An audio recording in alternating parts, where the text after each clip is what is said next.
académico del doctorado. No es exclusivamente de mi trabajo, es del trabajo de un equipo bastante más amplio en el que a través del tiempo ha participado mucha gente, que actualmente lo componemos 8 académicos del departamento, y que sus resultados exceden con creces lo que yo podría haber hecho. Por lo tanto, quiero ser muy enfático en señalar que lo que voy a exponer ahora es el resultado de un programa de trabajo, no de un estudio, un proyecto de investigación, tampoco de la creación personal. Muy por el contrario, es producto de la convergencia de intereses a través del tiempo de un grupo importante de académicos que forman parte de esta escuela, entre los cuales hay varios presentes. La profesora Alba Zambrano, directora del departamento, es uno de los integrantes más antiguos también del equipo. Tienes que enfatizar lo de antiguo, por favor. Bueno, lo primero que quiero plantear es el contexto del problema y por qué estamos en este tema. El contexto es la situación de la infancia vulnerable en Chile y en América Latina. Ese es nuestro contexto. De ahí partimos, de ahí partieron nuestros intereses profesionales, de ahí partió también nuestra primera experiencia laboral y también nuestras inquietudes de formación académica. Por cuanto la psicología como profesión ha dado históricamente muy pocas respuestas para esta población y por lo tanto el interés científico es un interés aplicado finalmente, es el interés en buscar soluciones para aquellos que por diferentes condiciones son más ajenos a las posibilidades de desarrollo en nuestro país y en Latinoamérica en general. Y también podríamos extenderlo a otros territorios. Pero ese es el escenario en el cual trabajamos. ¿Por qué América Latina? Los datos son muy contundentes. ¿Ya? América Latina es la región de mayor grado de violencia en el mundo. Hay cifras, hay un estudio, no un estudio, sino que un indicador que construye Naciones Unidas bianualmente, la ONUD, respecto de las tasas de homicidios. Y ese es el indicador más duro de violencia. En ese indicador, en América Latina hay 43 de las 50 ciudades más violentas, con una tasa cercana a 54 homicidios por cada 100.000 habitantes al año, promedio. Eso excede con creces los niveles internacionales.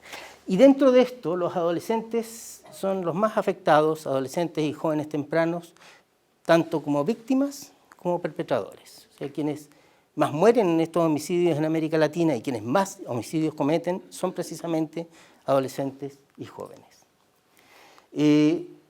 Esto además en un escenario en que las estadísticas regionales son muy pobres o son de muy mala factura.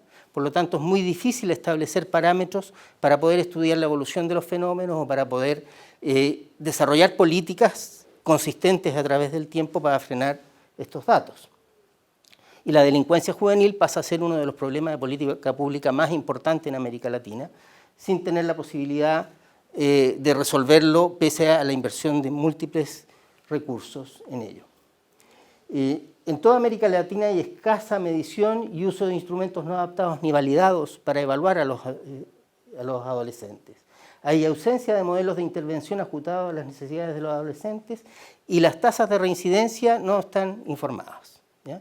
Las tasas de reincidencia en los países europeos, en los países que tienen políticas de seguridad bastante más estructuradas y ordenadas, bordean el 20%. O sea, estamos hablando de un 17 a un 30 como máximo, y en algunos casos, como Canadá, estamos bajo el 10%. ¿Ya?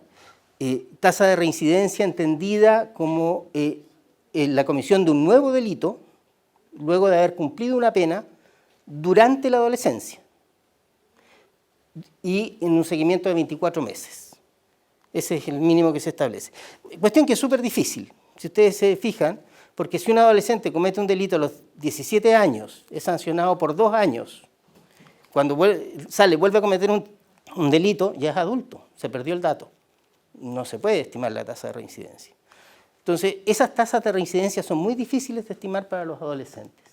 Sin embargo, en Chile se hizo un esfuerzo y un estudio que surge a propósito de un simposio que nosotros organizamos en Pucón y Santiago el año 2011, que lo hace la Universidad de Chile, una consultoría, con los datos que se tenían en el sistema, y se logra establecer una tasa promedio.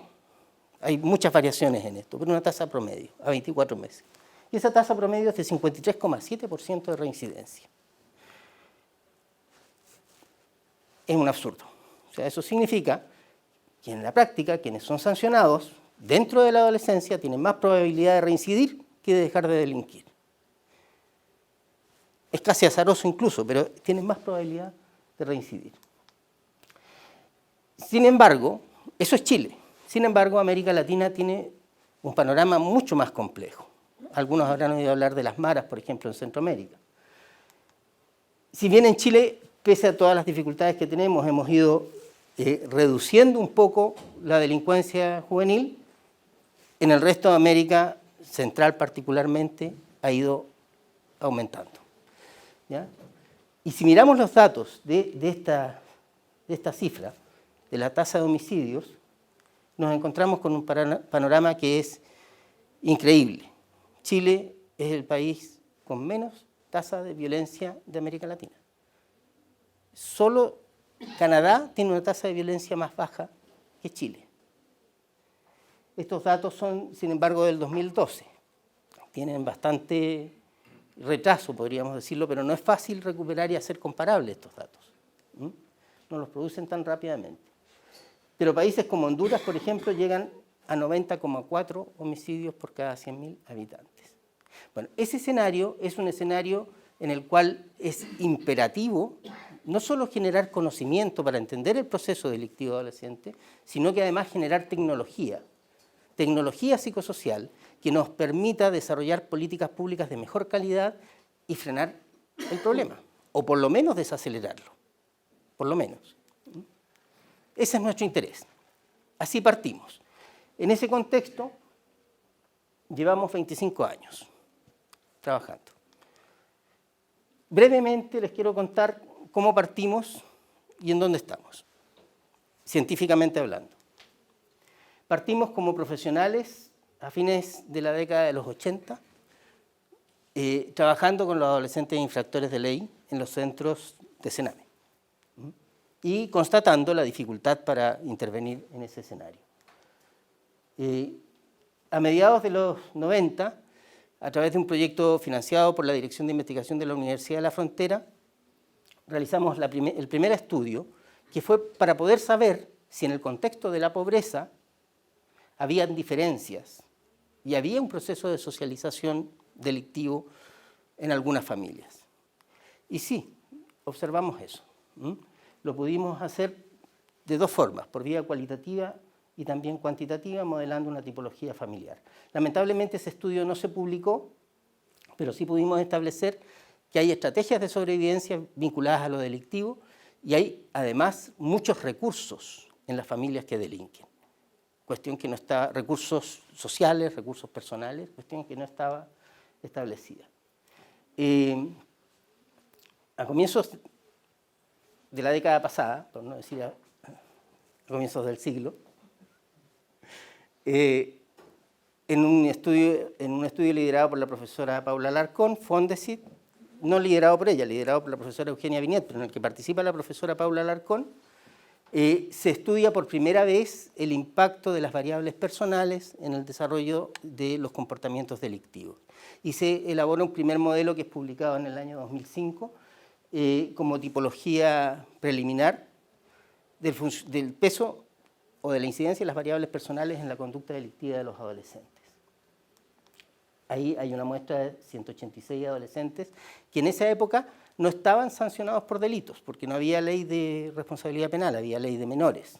Sin embargo, estaban en programas de atención a adolescentes que presentaban conflicto con la justicia, tanto en sistemas cerrados como en sistemas abiertos, pero bajo la ley de menores. Después, a continuación de ese y a través de un vínculo con la Universidad de Quebec en Ottawa, pudimos tener contacto con uno de los equipos que tenía mayor experiencia y mayor desarrollo en la intervención con los adolescentes infractores, que es de la ciudad de Gatineau, en realidad de toda la provincia de Montreal, en Canadá, y a través de ellos y de un financiamiento de la cooperación internacional canadiense pudimos desarrollar un proyecto que duró 6 años que le permite a esta universidad desarrollar la carrera de técnico en psicoeducación, que es una carrera técnica especializada para la intervención con personas en dificultad. No solo adolescentes infractores, sino que otras personas también, incluso podría ser con adultos, pero concentrado en esa temática que fue la con que partimos. Incluso esa carrera es la primera carrera que da origen al CFT Teodoro Bickel, la primera carrera técnica de la universidad como tal. A partir de eso, entonces, el equipo adquiere muchas competencias en la formación técnica de especialistas para la intervención y además aprendemos mucho de cómo los canadienses organizan los sistemas de atención en justicia juvenil. Varios miembros del equipo tuvieron la oportunidad de estar presentes en Canadá, visitar los centros, dialogar con los adolescentes, dialogar también con los profesionales que trabajaban allá y conocer un modo estructurado de trabajo. Que resulta, ya les dije que los canadienses tienen las tasas más bajas de reincidencia y también de delito. El cuarto estudio parte del año 2007, este es un segundo Fondesit, pero este sí es liderado por la profesora Paula Alarcón, y a través de ese estudio, que tiene una muestra de 262 adolescentes infractores y 1.914 adolescentes convencionales, adolescentes que están participando del sistema educacional formal, se puede formular el concepto de trayectoria delictiva persistente, fundamentalmente a través de la comparación de los comportamientos entre ambos grupos, que es la lógica general de ese estudio, pero modelando variables de personalidad, nuevamente, haciendo el mismo análisis que se había hecho acá, con los adolescentes que de manera persistente habían delinquido. Estos sí estaban sancionados por la Ley de Responsabilidad Penal Adolescente. El quinto estudio parte del año 2010, justo a continuación de este, y es un FONDEF que se ejecutó entre el 2010 y el 2014 y nos permite finalmente formular el modelo multidimensional de intervención diferenciada con adolescentes, además de desarrollar un protocolo estructurado de evaluación y de intervención diferenciada. Y finalmente el último proyecto, que parte el año pasado, es otro FONDEF que tiene por finalidad desarrollar un sistema estructurado en plataforma tecnológica para hacer todo el proceso de evaluación, seguimiento y monitoreo de la intervención con los adolescentes. Cuestión que además implica el entrenamiento especializado de los interventores para que usen el sistema y además puedan supervisar la ejecución de los otros a través del sistema. El sistema arroja todos los indicadores que se requieren para la supervisión. Lo que está acá, no se lo fui explicando, es que los primeros estudios se concentran en la Araucanía, el del 96-99, el del 2000-2002. A partir de este estudio nos extendemos a toda la región centro-sur, desde Concepción a Puerto Montt, a partir del 2002, el 2007 y 2009 también, y a partir del 2010 ya tenemos presencia en todo Chile y tomamos datos de adolescentes de todo Chile. Y trabajamos, aquí es bien importante, se trabaja con 571 adolescentes infractores y además con 172 profesionales. Este es un estudio de investigación-acción donde todas las metodologías se van validando en la práctica a través del ejercicio profesional.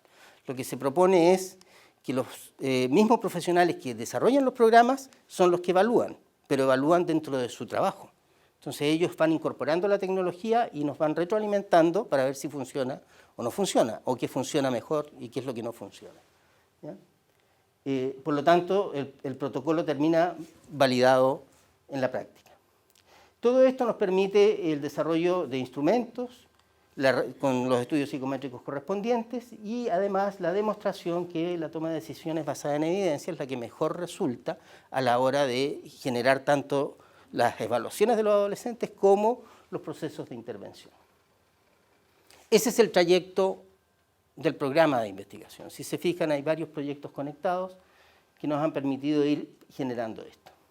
Sin embargo, además, esto tiene una dimensión adicional. Yo les digo que este es un programa de investigación muy vinculado con el medio. Y por lo tanto, nuestro interés siempre ha sido impactar en las políticas públicas, en las políticas de infancia.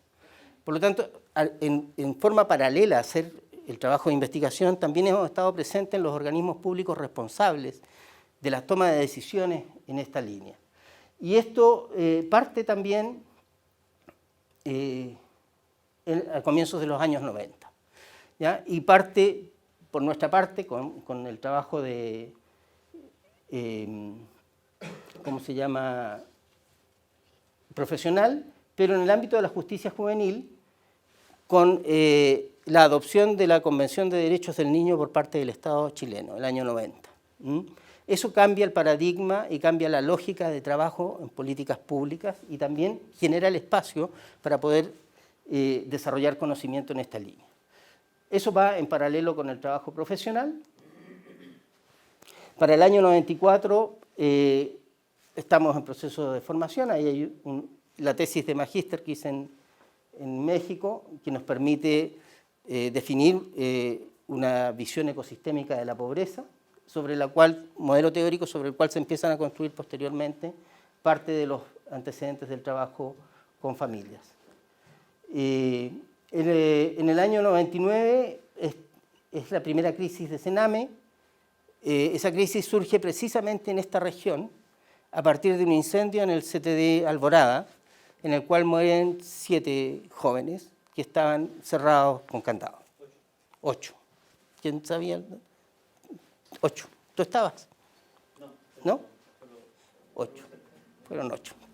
Lamentablemente, eso genera una tremenda crisis en el sistema y también, evidentemente, entra la discusión la necesidad de modificar la ley de menores y generar una ley de responsabilidad penal adolescente. Simultáneamente con eso, nosotros partimos el trabajo con la Universidad de Quebec en Ottawa. Para el año 2005 se promulga la Ley de Responsabilidad Penal Adolescente y nosotros a esa altura, 2005-2006, estamos impartiendo ya la formación en psicoeducación y damos origen al Magíster de Psicología Jurídica y Forense, que tiene una línea de trabajo en esta área. Empieza a vincularse el desarrollo de la política pública con el trabajo académico que estábamos haciendo nosotros hasta esa fecha. A partir del 2007, que entra en vigencia la Ley de Responsabilidad Penal Adolescente, nosotros establecemos un convenio con Sename para empezar a formar a los profesionales, junto con otras 3 universidades a lo largo del país, en una segunda crisis que fue muy importante para el servicio y que finalmente, o lamentablemente, no dio los resultados que se esperaba. No hubo los cambios que se esperaban. En el 2011, otro hito muy importante a partir de la ejecución del FONDEF, que está en esta alianza con Sename, es la realización del seminario y workshop internacional en justicia juvenil en Pucón y la puesta en escena de los acuerdos de un panel de 36 expertos de 16 países diferentes, que están publicados a través de Sename en ese documento que se llama El Consenso de Pucón, sobre qué es lo que se debe hacer, cuáles son los estándares de calidad de un sistema de justicia juvenil. Algo que no había ocurrido en ningún país hasta ese momento, en ningún país, y que aparece en Chile en ese minuto y que dinamiza considerablemente la discusión en justicia juvenil en Chile. Y se termina formalizando el MIDA. Sin embargo, a partir del 2014, por diversas razones, se supone que en ese momento todo lo que se había resuelto en el proyecto FONDEF pasaba a ser parte de la política pública. Eso no ocurre. La formación de especialistas para los cuales se había dotado de recursos, el Estado chileno había dejado disponibles los recursos, se licita y la adjudicación se entrega a otras instituciones y por lo tanto el vínculo que teníamos con Sename se pierde absolutamente. Se hace la capacitación, se gastan los recursos, pero nosotros seguimos haciendo investigación por nuestra cuenta y Sename sigue administrando la justicia de otra forma y con nuevas crisis. Esto decanta hacia el año 2008 con el proyecto de separación en 2 vías final, que es el servicio Nacional de Reinserción Social Juvenil, proyecto que está en discusión, en fase final de discusión, y en la cual nosotros hemos tenido también participación en el panel de expertos para la asesoría de eso, no sé en qué vaya a quedar en todo caso, pero también indirectamente a través de la Fundación Tierra de Esperanza, que es la organización que respalda profesionalmente el desarrollo de los proyectos nuestros. Estamos presentes en el estudio o en el levantamiento nacional de los datos de caracterización de la población adolescente, un estudio que licitó también el Ministerio de Justicia y que abarca desde Arica a Puerto Montt. Un estudio enorme. Y se está usando los instrumentos, o gran parte de los instrumentos que forman parte del protocolo de evaluación nuestro para hacer esa caracterización. ¿Qué es lo que hemos concluido? Lo más importante, porque aquí por cada uno de esos estudios podríamos tener un coloquio y más. Lo más importante, lo primero en el ámbito conceptual, una taxonomía de delincuencia adolescente. Esto no lo hemos inventado, está en la literatura científica internacional, referido de diferentes maneras. La única diferencia es que nosotros lo organizamos en una taxonomía que contiene las diferentes posibles manifestaciones de la delincuencia adolescente. Esta taxonomía tiene tres tipos delictivos. Y al definir los tipos delictivos también se definen las orientaciones de intervención. El primer tipo es lo que en la literatura internacional aparece como delincuencia común y nosotros le llamamos delincuencia transitoria, que es un fenómeno propio del proceso adolescente, donde los adolescentes delinquen como parte de su proceso de vinculación con pares fundamentalmente, de la exploración en el mundo. Algunos son detectados y son expuestos ante la justicia, sin embargo, no desarrollan un patrón delictivo. Esos adolescentes no tendrían que ser sancionados, no deberían ser sancionados. Aun cuando cometan un delito que puede ser considerado grave, no deberían ser sancionados porque no tienen un patrón delictivo detrás. Eso es algo que al sistema le ha costado mucho entender. El segundo grupo es el de la delincuencia persistente, que en otras partes, en Canadá en particular, se le llama delincuencia distintiva, que son aquellos adolescentes que delinquen en base a un patrón estable de comportamiento y que tienen condicionantes personales y de contexto que favorecen la persistencia en el delito. Por eso hicimos la distinción entre persistente y distintivo. Establecer cuál es la tasa es muy difícil, ¿ya? En distintos países se habla de un 70, 80, 90% de transitorio. Aquí tenemos más o menos 68, 28. Y el tercer tipo, más o menos, porque no es esos datos son de un estudio hecho para la Corte 2012-2014 en la región de los lagos. Ahí se pudo establecer esa proporción, es muy difícil establecerlo. Y también se pudo establecer que la incidencia del fenómeno es de aproximadamente un 1,1% de la cohorte. O sea, que un 1,1% de los adolescentes de una generación son expuestos ante la justicia por la comisión de algún delito. Son presentados ante la justicia, no necesariamente sancionados. De ellos, el 68% sería delincuencia transitoria. ¿Sí? De ese 1,1, más o menos el 1, o sea, las mujeres son el 0,3%, 0,4%, y los hombres son el 1,4% más o menos, en relación a su cohorte. Esta delincuencia persistente es lo que a través del estudio de variables personales ha permitido proponer la lógica de las trayectorias delictivas, que se las voy a explicar a continuación. Entonces, esta delincuencia persistente, además de ser un grupo pequeño, pero que es mucho más constante en la comisión de delitos, presenta 5 formas diferentes. Estas 5 formas es muy importante comprenderlas porque su manifestación es relativamente estable, y es relativamente estable a través del tiempo. En el estudio del 2002, en el estudio del 2008 y en el estudio del 2013 aparecen las mismas trayectorias. Son cohortes distintas. Ya los adolescentes del 2002 eran adultos, del 2007 no podrían haber sido los mismos. Y lo mismo pasa el 2013. Y además son consistentes con estudios que han salido después del 2008 en Estados Unidos y Canadá, que describen 4 muy similares a 4 de las 5 que hay aquí. Así que este es un hallazgo realmente consistente en el modelo.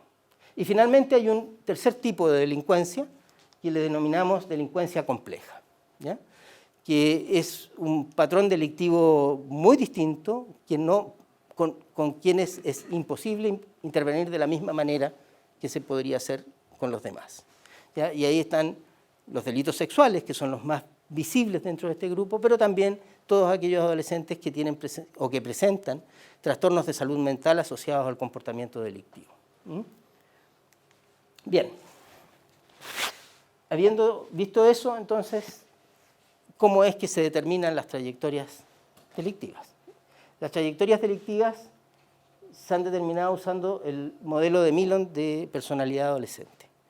Y el instrumento MASI, que es un instrumento de evaluación de personalidad para adolescentes, tiene 19 variables que se conocen como patrones de personalidad, que no son rasgos, sino que son tendencias que nos permiten entender el dinamismo de la personalidad adolescente, pero al mismo tiempo la rigidización de algunas de esas dimensiones del funcionamiento. A través del análisis de esas variables, en estos distintos momentos, y usando un modelo complejo, que es el modelo biplot simétrico de Gabriel, que combina tanto los valores, las puntuaciones de los individuos con las correlaciones entre las variables, es posible observar 5 clústeres distintos. Esos 5 clústeres, una vez que se identifican y se obtienen las medidas promedio para cada una de las 19 variables, son sometidos al análisis clínico, entre comillas, o la interpretación que de acuerdo al modelo se hace de las variables, para poder ver cuáles son los patrones preponderantes. Y de esa manera se caracteriza el estilo de funcionamiento. Esto, el año 2013 se hace con 483 hombres y el año 2015 con 101 mujeres, ¿ya? Este modelo de los hombres es el que se hizo el 2002 y el 2007 también, y que más o menos aparece lo mismo. Este otro requiere confirmación.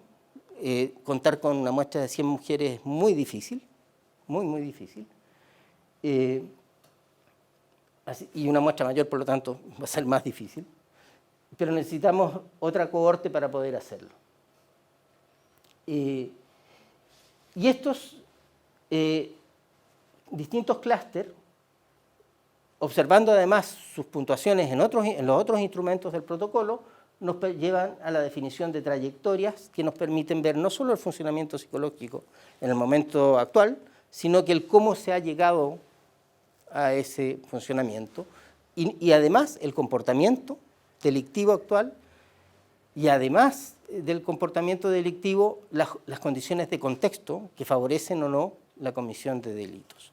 Entonces, con todo ese complejo de variables observadas retrospectivamente, así se hizo, no predictivamente, sino que observadas hacia atrás. El promedio de edad de la muestra es de 17,5 años al momento de la evaluación, por lo tanto tenemos registro de toda la adolescencia.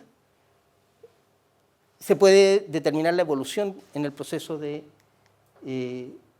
involucramiento delictivo.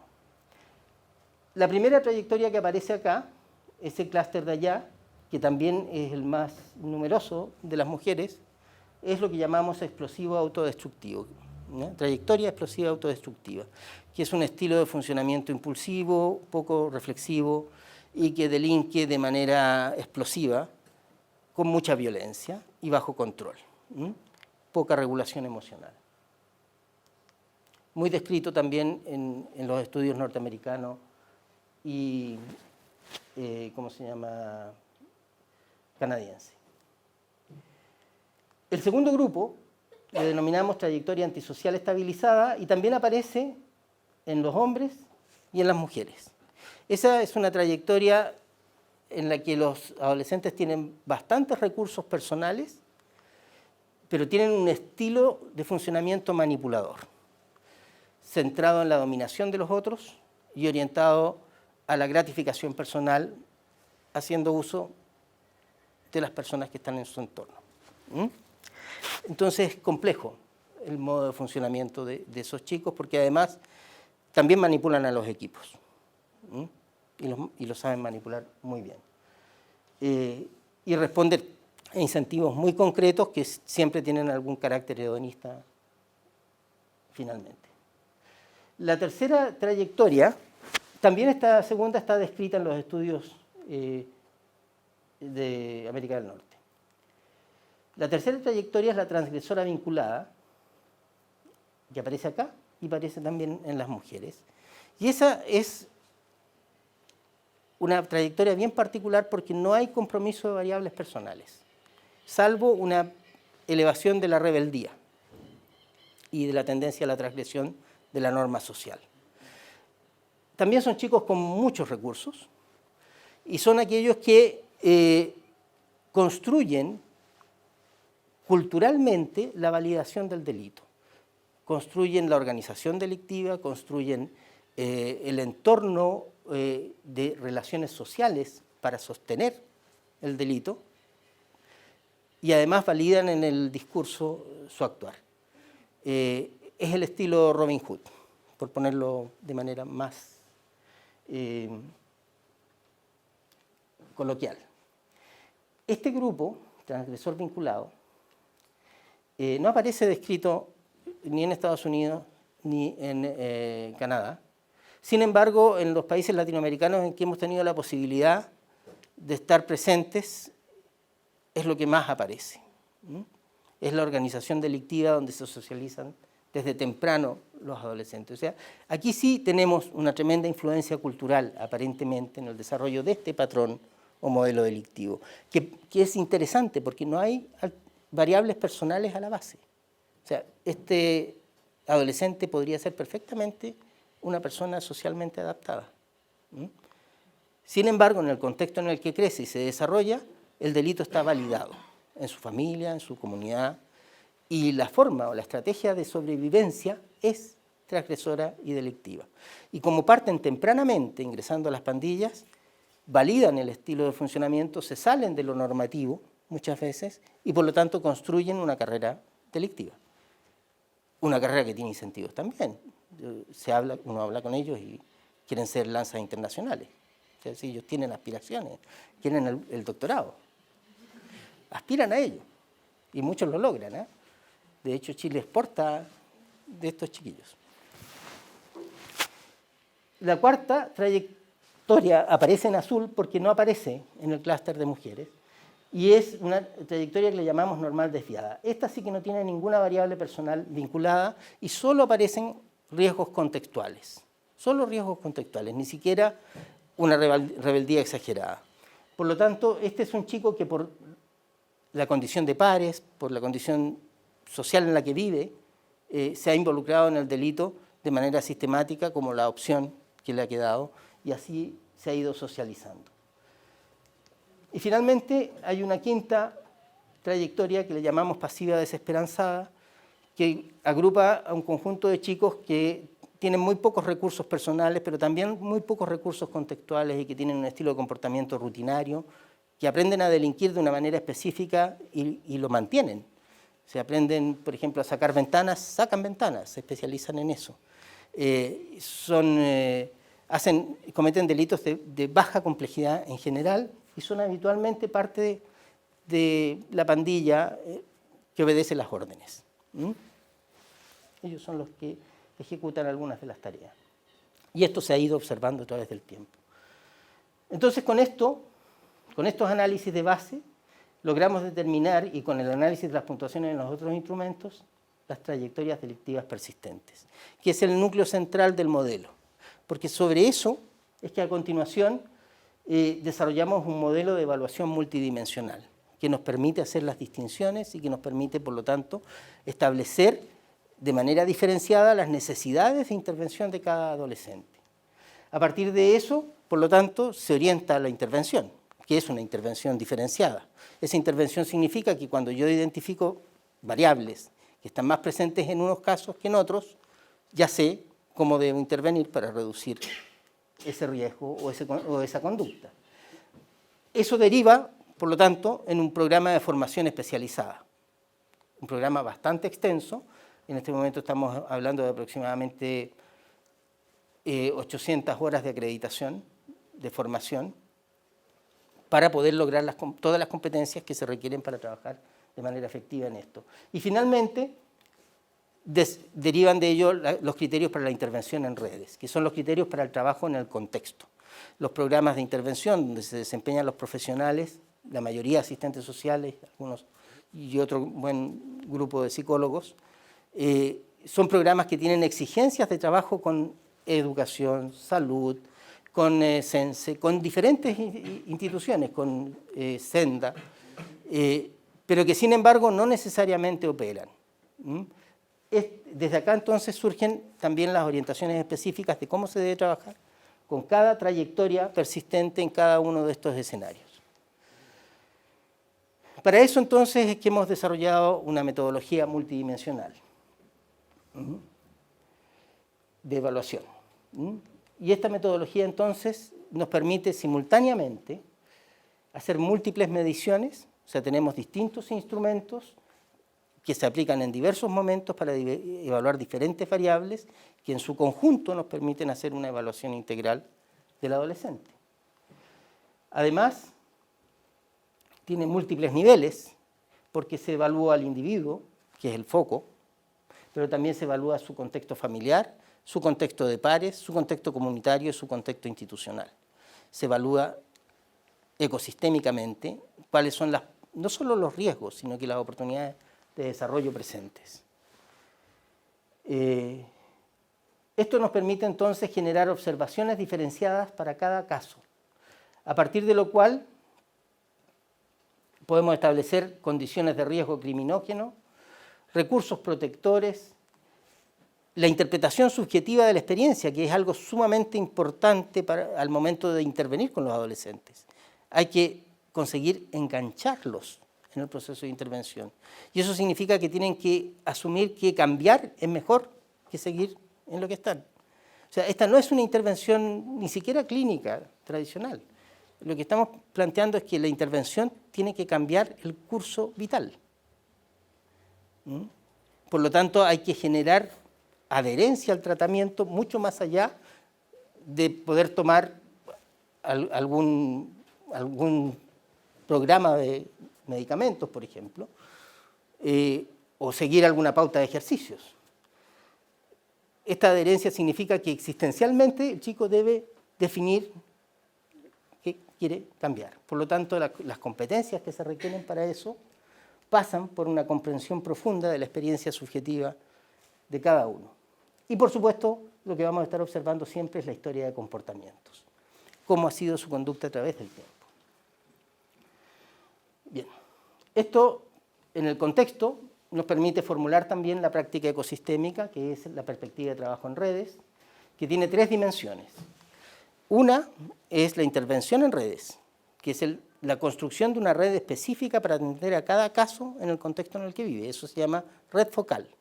Entonces yo tengo a Juanito, evalué bien a Juanito, logré entender lo que necesitaba Juanito, ahora tengo que recurrir al contexto para ver de este contexto qué es lo que le puedo ofrecer a Juanito para que realmente se motive y cambie.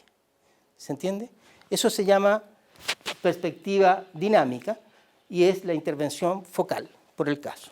Pero además se tiene que observar una perspectiva territorial, que es la práctica de redes. Yo tengo que tener observado previamente todos los recursos que dispongo y también los riesgos que aparecen en el territorio. Cuando tengo 10 chicos que provienen de la misma calle, entonces algo pasa en esa calle, ¿no? Y eso lo tengo que saber a priori, no puede llegar el chico sin que yo tenga noción de lo que está pasando en su contexto, con qué pares se relaciona. ¿Se entiende? Esa información es una información que tiene que estar en el sistema previamente.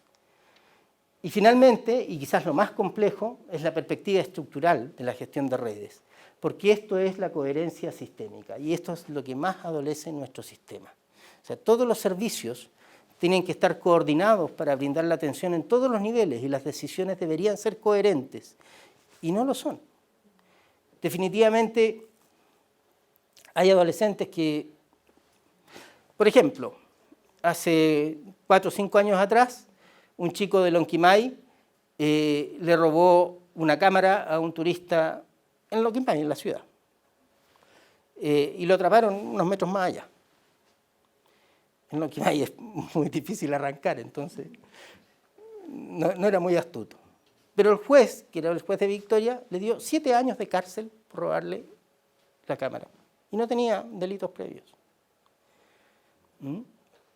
¿Cómo se entiende eso? Yo una vez entrevisté a un chico de 16 años que estaba condenado a 3 años por homicidio, privado de libertad. Y él me dijo, son gajes del oficio. ¿Era él o yo? Había matado a una persona y estaba condenado a 3 años. Eso evidentemente es parte del escenario de la implementación de justicia. Pero si nosotros entendemos realmente qué es lo que está pasando detrás del comportamiento de los chicos, esas decisiones deberían mejorarse, ¿sí? Porque esos errores se cometen a diario. Durante el proyecto anterior, yo conocí 3 chicos rurales que estaban cumpliendo condena por homicidio, en contexto de riñas, con alcohol. Uno de ellos incluso había matado al padrastro, sin ningún delito previo, con educación formal adecuada, nivelado, no digamos que tenía una excelente calidad de formación, ni una vida muy bien dotada, muy precaria por lo demás. Pero ¿qué hace ese chico privado de libertad de un día para otro? ¿Qué pasa con su proyecto de vida? Ahí es donde el sistema debería ser capaz de entender que a los 15, 16 años, obviamente no es común cometer un homicidio, ¿no? Pero si ocurre, no debería ser condenado como un adulto. Debería haber alguna alternativa. Y tenía para 5 años por lo menos cada uno de ellos privado de libertad. Bueno, a partir de eso es que surge el modelo de formación, que es un tremendo desafío, como les decía, que tiene 3 ámbitos de conocimientos, mucho conocimiento, pero también de prácticas y de actitudes o habilidades disposicionales para establecer una relación de ayuda, una relación de trabajo con los adolescentes. Y aquí hay diferentes formatos, esto lo hemos ido variando, de hecho el formato actual es distinto, pero sí hay distintos niveles dependiendo de los roles que desempeñan la gente que trabaja en el sistema. Todo esto nos lleva a implementar un protocolo de intervención, que es muy complejo, pero que en estricto rigor tiene 7 fases. Una primera fase, que es de ingreso, en la cual se debe lograr la adherencia del chico al programa de intervención. Va por una sanción, es una intervención coactiva. Muchos de ellos conocen el sistema y lo que se requiere es que el chico decida asistir al programa. Gran parte de los programas de medio libre, que son la mayoría en Chile, de los 10.000 chicos que están procesados, 9.000 están más o menos en los programas de medio libre, tienen una asistencia bajísima. Lo que la ley exige son, en el más intensivo, son una atención a la semana. Y la mayoría ni siquiera tiene 2 atenciones en el mes. En promedio en Chile, por diversas razones. Y eso habla de un problema en el sistema, porque los chicos aprenden que pueden faltar 2 veces, ir a la tercera y pueden seguir en la sanción, porque las sanciones duran 2 años, 3 años. Entonces, después de que ya saben, empiezan a manejar el sistema. ¿Qué hacen en el resto del tiempo? Nadie sabe. Podemos suponerlo. A partir de ese protocolo de ingreso, lo que tiene que ocurrir es establecer una relación de ayuda, que es este vínculo especializado. Luego se inicia el proceso de evaluación diferenciada para dar paso a los acuerdos de intervención que se establecen con el adolescente, se establece el plan de trabajo y se acuerda con el adolescente y con su familia idealmente. Luego se inician las acciones individuales que están orientadas a reducir el comportamiento delictivo, a la reducción del comportamiento delictivo, y finalmente las acciones de integración que están orientadas a potenciar recursos contextuales para favorecer la incorporación a una vida social un poco más adaptativa. Finalmente hay un necesario proceso de seguimiento. Este ciclo se debiese repetir cada 3 meses, cada 3 meses. Eso no ocurre ni por casualidad en el sistema, ni en el sistema cerrado, ¿ya? Porque la adolescencia es muy distinta a la adultez. En 3 meses un adolescente puede redefinir su vida. Si se acuerdan de sus adolescencias, se acordarán de todo lo que se hacía en tan poco tiempo, ¿no? Bueno, uno de los últimos aportes del proyecto actual es trabajar la relación de ayuda. Y en este trabajo de la relación de ayuda lo que estamos haciendo es formatear un modelo de entrevista que se ha denominado entrevista guiada motivacional cognitiva, que tiene por finalidad indagar, recoger información, pero al mismo tiempo motivar al cambio, establecer la alianza y producir acciones de intervención durante la entrevista. Para ello tenemos como base el modelo transteórico del cambio y la terapia centrada en soluciones. Es un entrenamiento que se le empieza a hacer a los profesionales para que en cada encuentro puedan aprovechar las oportunidades que se van generando para generar acciones de intervención, ¿ya? En eso estamos y en esto otro también estamos, ¿ya? Este es el resultado del trabajo actual. Esta es una foto de una de las pantallas de acceso. Este es el sistema integrado de gestión de intervenciones diferenciadas. Aquí están todas las fases. Y en estas fases, que son las fases del protocolo de intervención, aparecen los instrumentos y los diferentes protocolos que deben ser completados por los profesionales, los que deben ser supervisados por sus jefes técnicos y autorizados para que puedan seguir trabajando. Por lo tanto, este sistema registra todos los antecedentes históricos de los adolescentes, registra todos los procesos de evaluación, registra todos los procesos de intervención, pero también registra el trabajo de los interventores y las evaluaciones que hacen sus jefes técnicos o encargados de caso, o como se llame, el rol que ejecuten, y al mismo tiempo genera todos los indicadores de desempeño del sistema, por adolescente, por profesional, por programa, etcétera, etcétera. El sistema ya está operativo, estamos en fase de implementación en este momento y estamos ingresando los datos para poder validar el modelo de intervención a través de los indicadores que genera el sistema. Ha sido un desarrollo sumamente exitoso, sobre todo por la forma de trabajo que tiene el equipo de informática educativa de la Universidad de la Frontera, que son quienes contratamos para desarrollar el programa. Un año completo de sesiones semanales de revisión de cada una de las fases del sistema para poder ir validando paso a paso, liderado por don Sergio Chesta, que está sentado ahí atrás, en toda su fase operativa de implementación técnica. Bueno, ¿qué es lo que hemos obtenido con este trabajo? Algunos datos. Proyectos ejecutados, un FONDECIT asociado, un FONDEF, 2 FONDEF, otros 3 proyectos, el de cooperación internacional, un DIBUFRO, un MEC. Publicaciones, 7 WOS, 8 Scopus, otras 12. Tesis de magíster en el área, 16 concluidas, de doctorado, 2 en desarrollo. Congresos, 13 nacionales, 34 internacionales en 7 países, en que se han presentado resultados del programa de investigación. Se han creado y validado 5 instrumentos, se han adaptado y validado otros 4, están en proceso de validación otros 3 instrumentos, hay una marca, un software, que es la versión 1 del CIGIT, y 6 derechos de autor. Se han registrado en formación continua 6 programas de formación especializada que van a dar origen a un postítulo de especialización posteriormente. Se ha formado desde el 2000 a la fecha 815 profesionales en diferentes grados de especialización. Se ha participado en 4 mesas de expertos, 2 de justicia, eso es el Ministerio de Justicia, el Nuevo Servicio y Sename, 2 de Interior en Senda y en la Subsecretaría de Prevención del Delito.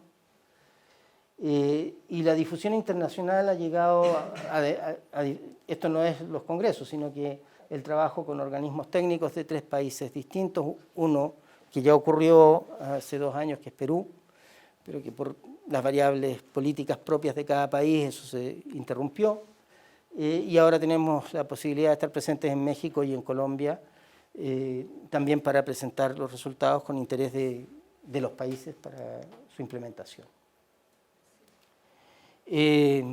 Eso va a ocurrir a fines de año. ¿Qué proyecciones a corto plazo? Y esto es lo que esperamos que ocurra. Esperamos, ojalá ocurra. Otras 6 publicaciones WOS, 4 Scopus, otra marca, que es SIGID-MIDA, 2 software más, que son las 2 versiones del SIGID-MIDA, que se tienen que inscribir, y 6 derechos de autor adicionales, que son por los instrumentos que no están registrados, tesis terminadas de magíster adicionales a las que ya hay 4, y una de doctorado, esta es la esperanza, y la creación de un instituto. Esto es muy importante porque dentro de uno de los hitos del programa, lo que se le pedía a la universidad y a nosotros es que generáramos una estrategia de continuidad para hacer sustentable el programa de investigación en el largo plazo, y eso se llama, entre comillas, modelo de negocios, ¿ya? Ese modelo de negocios, en su resolución, la discusión con la Vicerrectoría de Investigación y Posgrado y con la DIT en particular, es la creación de una estructura que tiene que tener financiamiento autónomo y que tiene que permitir, por lo tanto, desarrollar los procesos de transferencia internacional en particular. Así que en eso estamos. Partimos ahora en diciembre rumbo a Colombia y luego a México. Esperamos cosechar y, si es así, tener la posibilidad de generar las condiciones para la creación de ese instituto.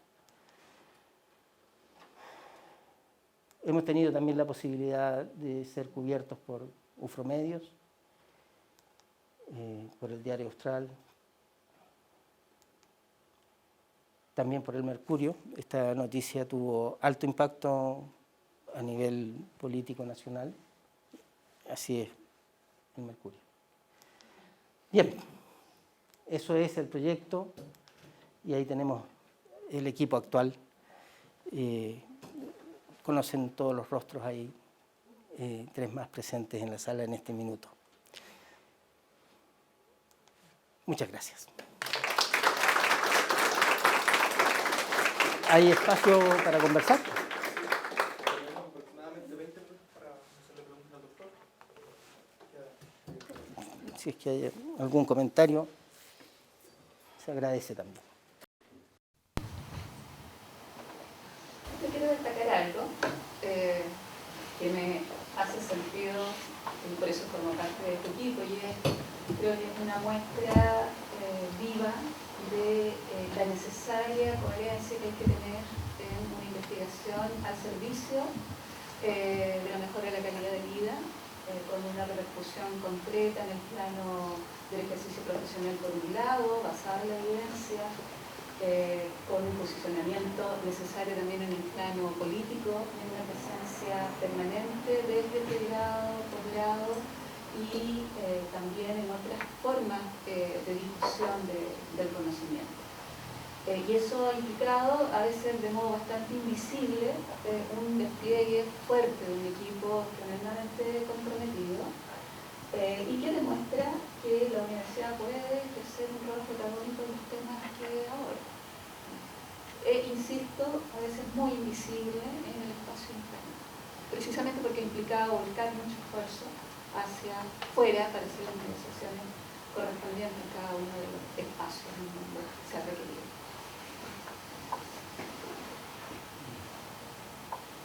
Alterar los proyectos de financiamiento. Quiero decirle primero algo muy general, felicitar profunda y entrenablemente al equipo.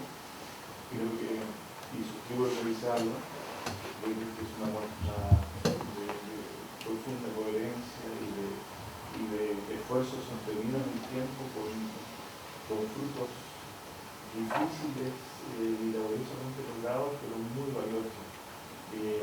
Me siento orgulloso, digamos, de ser colega de lo digo emocionado. En un segundo término, creo que la creación de la plataforma va a permitir de software, ¿no? va a permitir un ordenamiento y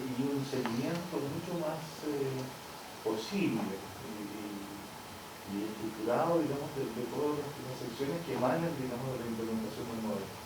Y eso es bueno. Ahora, por una simple deformación histórica, digamos, yo creo que, o a lo mejor por mis años, por mis dificultades visuales, yo encuentro que en la foto que tú mostraste, hecho de menos mayor contraste entre, o sea, la interfaz me parece muy deslavada, y yo creo que habiendo un universo tan amplio y diverso de profesionales y personas, funcionarios, digamos, que van a emplear este sistema, yo creo que sería importante realizar la posibilidad de que se facilite la lectura, no solo la funcionalidad y la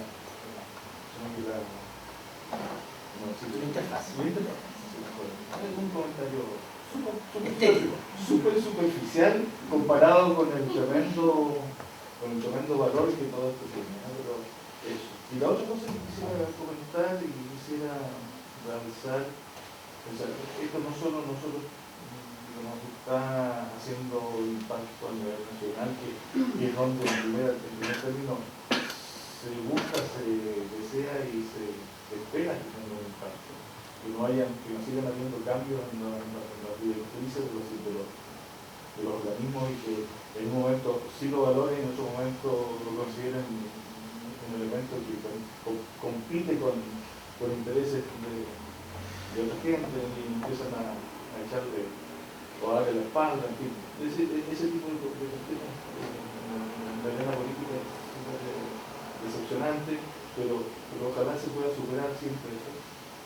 Pero no solo a nivel nacional está teniendo un impacto, sino que lo que me impresiona muy bien es que estamos pudiendo ser, o ustedes están pudiendo ser, señeros y importantes contribuyentes, digamos, a la política pública de otros países. Eso es notable, doblemente notable.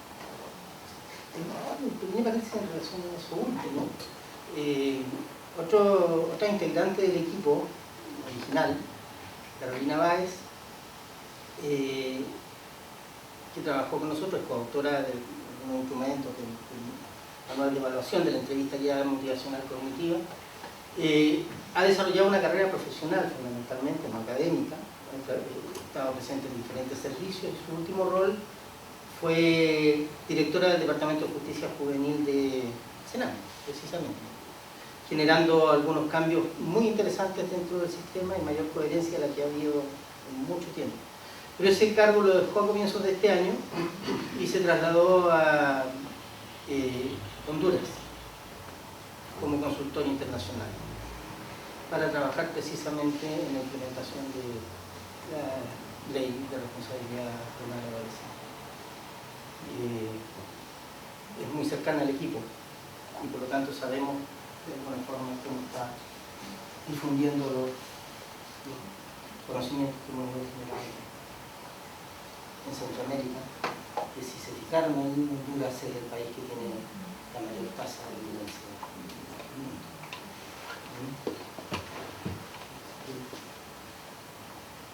No solo es académico el resultado. Bueno, felicitar al equipo, al grupo, al trabajo. En realidad, yo creo que soy el único que no esté vinculado al departamento de ustedes. Bueno, porque yo como decano, cuando puedo, sí puedo contarle a este tipo de presentaciones, tanto aquí en la facultad como en la universidad. Y en realidad debería ser un conocimiento más transversal de lo que se está haciendo, ¿no? Un poco lo que decía Alba. Aquí construyendo esa lógica conversacional del intercambio interdisciplinario. Pero una pregunta, un poco por lo que se anunció, en relación a cómo ir incidiendo en la política pública con un proyecto de desarrollo país que estuviera mucho más impermeable a las variantes de las percepciones de la coyuntura política de quienes obviamente tienen o manejan el poder. En Chile ha sido bastante difícil. No sé si en otros países eso ha ido avanzando mucho más teniéndolo a ustedes como punto de referencia con la experiencia que han desarrollado en nuestro rollo. Mira, responder esa pregunta me genera algunos conflictos y emociones bien controversiales, porque la historia no ha sido una historia fácil en la relación con la institucionalidad pública, momentos de mucha fluidez y momentos de maltrato y exclusión. Pero los años enseñan algo, y estos procesos requieren muchísimo tiempo, mucho más del que uno esperaría. Por lo tanto, a través del tiempo y con la insistencia en que hemos estado, con las publicaciones que están saliendo, con las presentaciones en congresos, con la participación en las mesas, etcétera, etcétera, de alguna manera, por ejemplo con la participación de Carolina en el Sename, no de alguna manera, de esa forma, los conceptos, la lógica,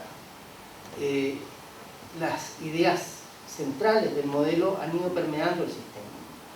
Tanto es así que el proyecto de ley del nuevo Servicio de Responsabilidad Social Juvenil contiene muchas de las recomendaciones que nosotros construimos a comienzos de la década, que aparecen en el consenso de Pucón, están casi calcadas, porque son los documentos que están disponibles, porque es lo que la gente que pasa por el sistema, porque eso es lo que ocurre, son periodos cortos, las autoridades durando 2 o 4 años como máximo, tratan de cumplir con sus metas, que no necesariamente tienen que ver con las metas de país, sino que son metas de sustentación personal.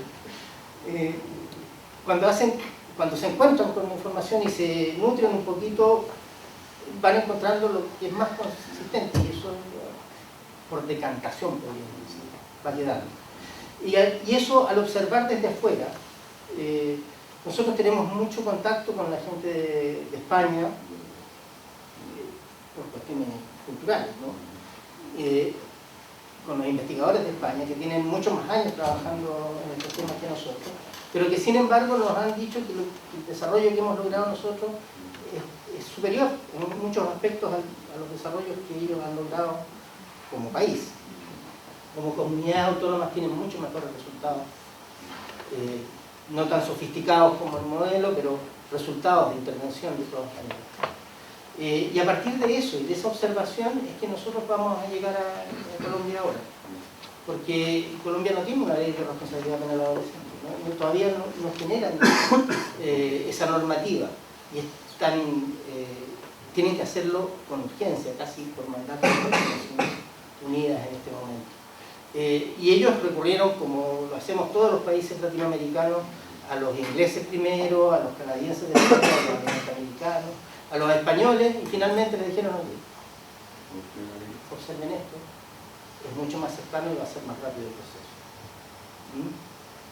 No sé qué vaya a pasar, pero la verdad es que mirado desde afuera, lo que Chile ha logrado es mucho mejor que lo que ha logrado el resto de América Latina en el ámbito del justicia. De todas maneras, y nuestras tasas de sanción y de reclusión han ido bajando progresivamente. Tanto es así, porque como nosotros todos lo hacemos como negocio, entonces en este ámbito se paga por atenciones, igual que en salud, igual que en todo. Entonces, si el chico no delinque, entonces no se le paga al profesional que tiene que atenderlo, y por lo tanto están cerrando los programas, porque ha disminuido progresivamente la desviación de chicos a los programas. Claro que los que están delinquiendo lo están haciendo de manera más consistente. Lo que hemos logrado hacer es distinguir o separar la delincuencia transitoria de la delincuencia persistente. Entonces, como la delincuencia transitoria era mucha y estaba metida en los servicios de sanción, ya el sistema está logrando hacer esa discriminación. Entonces, hay menos sancionados, cada vez menos. Y como hay menos, entonces se paga menos. Y eso es un tremendo problema de lógica de política pública. Pero también está en el debate.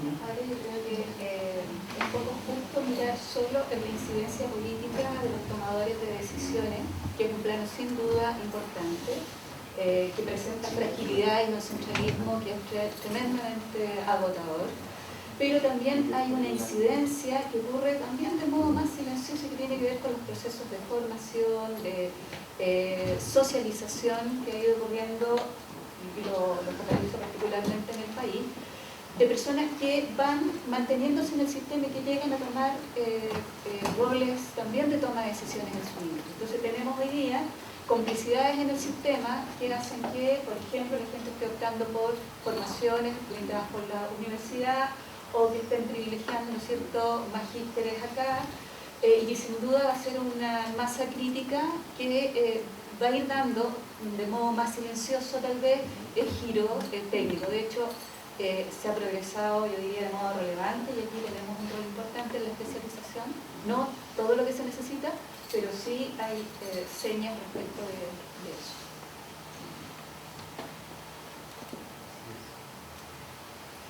Bueno, como programa de investigación todavía queda mucho por delante.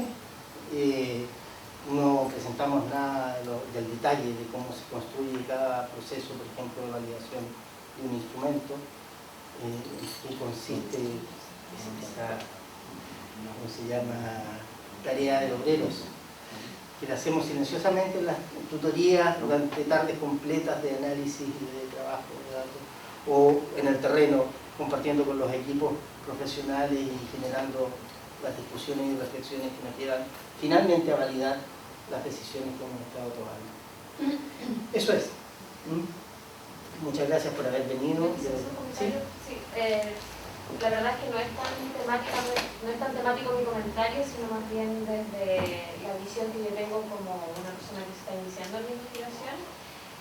Y por supuesto felicitar la presentación, al equipo, a ustedes, todo lo que han logrado, pero también lo estratégicos que han sido en poder abarcar todos los focos, ¿cierto? Porque claramente ustedes están investigando con infractores de ley y ese es el foco, lo dijiste varias veces en la presentación, pero la verdad es que la capacidad de trabajo que han demostrado ha logrado que ustedes puedan tener, por ejemplo, formación de capital humano avanzado, por ejemplo, plataformas que están bajo su autoría, patentes, ¿cierto?, derechos de autor, se han tecnologizado, que es algo que también hoy en día en investigación se nos exige, y desde las ciencias sociales es todo un desafío, porque la verdad es que nosotros no estamos formados precisamente en desarrollar esas habilidades, pero creo que con la presentación de hoy en día queda de manifiesto que el giro ustedes lo hicieron exitosamente, ¿cierto?, y con eso están dando probablemente el ancho para abarcar este gran problema desde los distintos focos, desde la intervención, desde los sujetos que reciben esta intervención, desde los profesionales que la brindan y también desde quienes toman las decisiones. Entonces yo creo que pensándolo un poco desde la universidad, que es lo que a nosotros nos exige en términos de productividad, merece la pena destacar lo que ustedes han hecho como equipo en términos de poder dar respuesta en todos estos. Felicitaciones. Muchas gracias. Muchas gracias. Es un logro también para nosotros estar en el colegio de psicología del partido. ¿Alguna otra consulta, comentario? Bueno, a sumarme a las felicitaciones del trabajo porque lo encuentro maravilloso. A mí me gusta mucho esta temática. Preguntarle en específico por la perspectiva territorial que tiene el modelo, ¿cuáles son o dónde puedo buscar más información acerca de los factores territoriales asociados a la comprensión del entorno como un lugar hostil? Y dejo a la autora del modelo para que le responda. Bueno, en el manual de redes, todavía deudamos el manual de fortalecimiento comunitario, allí está, y bueno, yo diría que ese es un componente imprescindible, pero es precisamente el componente que mayor tensión ofrece, porque es reflejo de las debilidades que tiene la política pública. O sea, hay una... sí se valida el tema de las redes, ¿ya?, porque se requiere el trabajo en redes, pero toda la dimensión territorial, los factores propios de las dinámicas barriales que concretizan las desigualdades sociales, ¿no es cierto?, es un aspecto que en el análisis está, pero que luego en las políticas sociales ni siquiera raspan. Entonces, ahí está una propuesta que incluso desborda, yo diría, la intervención con adolescentes infractores de ley, porque esa es la expresión más crítica de cómo la política pública y cómo el modelo de desarrollo empieza a hacer crisis. Entonces, perfectamente podría ser usado como modelo también en el plano de la prevención temprana. Pero para mayor profundidad, y bueno, hay un par de artículos también en universitas que podrían ser revisados en esa línea. Hay un instrumento, un proceso. Bueno, y dos instrumentos, uno que es un inventario de recursos sociocomunitarios y un inventario de recursos sociocomunitarios focalizados en las redes que se configuran y se necesitan configurar en torno a un sujeto foco. Bueno, y hoy día estamos siendo invitados dentro de la política de atención primaria en salud también a mostrar cómo se ha trabajado desde este modelo para ir tomando algunas ideas de cómo se configura el modelo de salud en el espacio local con estos elementos de análisis.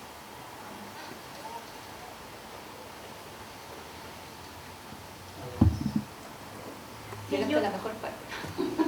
Quiero, bueno, igual sumarse a todo lo que han dicho las personas que están acá, pero me gustaría saber si se considera el rol del psicoeducador en todo esto. ¿Qué tan relevante podría ser como el trabajo en la primera línea de un psicoeducador? Comprendiendo que igual el modelo viene desde Canadá, la psicoeducación viene desde allá, y del profesional que está en primera línea, del que está ahí en la praxis, del que está en un programa de servicios comunitarios o en un semicerrado, incluso en los sistemas ya más como puede ser Cholchol. Me gustaría saber qué tan importante o qué tan validado puede ser. Evidentemente quienes trabajan en sistemas privativos de libertad requieren una mucho más alta intensidad de relación y por lo tanto desarrollar mucho mejor las competencias relacionales de la relación de ayuda y lo que desde la psicoeducación se ha llamado los esquemas relacionales, por cuanto están más expuestos cotidianamente al trato con los adolescentes. Y esa cotidianidad hace que puedan conocer más dimensiones de su vida, que puedan conocer experiencias personales con mayor frecuencia y por lo tanto intervenir a partir de ese espacio. En ese rol los psicoeducadores son vitales, o más que los psicoeducadores, la formación en psicoeducación.